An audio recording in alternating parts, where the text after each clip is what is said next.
अल्हम्दुलिल्लाह वकफ़ा वस्सलामुन अला इबादिहिल्लज़ीना इस्तफ़ा अम्मा बाद अऊज़ु बिल्लाहि मिनश शैतानिर रजीम बिस्मिल्लाहिर्रहमानिर रहीम। आज की हम इस वीडियो में बात करेंगे ख्वाब के अंदर सांप देखना, ख्वाब के अंदर सांप को मारना, ख्वाब के अंदर सांप से लड़ाई करना। इसकी मुख्तलिफ़ सूरतें हैं और इसकी मुख्तलिफ़ ताबीरें हैं। आप हज़रात हमारे चैनल को सब्सक्राइब करें, बेल आइकन को प्रेस करें ताकि नेक्स्ट वीडियो की अपडेट आप तक बर वक़्त पहुँचे। हज़रत मोहम्मद बिन सिरीन रहमतुल्लाह ताला अलैह फरमाते हैं,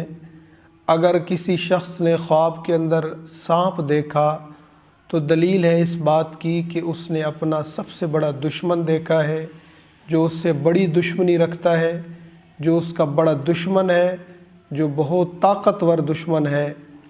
इसी तरह हज़रत मोहम्मद बिन सिरीन रहमतुल्लाह अलैह फरमाते हैं, अगर ख्वाब के अंदर देखता है कि सांप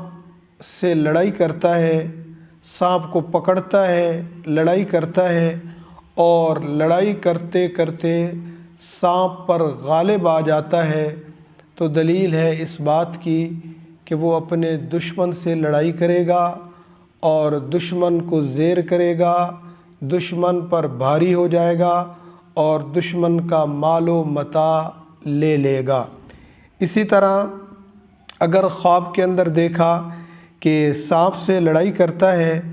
और लड़ाई करते करते सांप उस पर गालिब आ जाता है, तो दलील है इस बात की कि दुश्मन से उसको खौफ होगा और दुश्मन उसकी रेकी करेगा। इसी तरह अगर सांप को पकड़ा है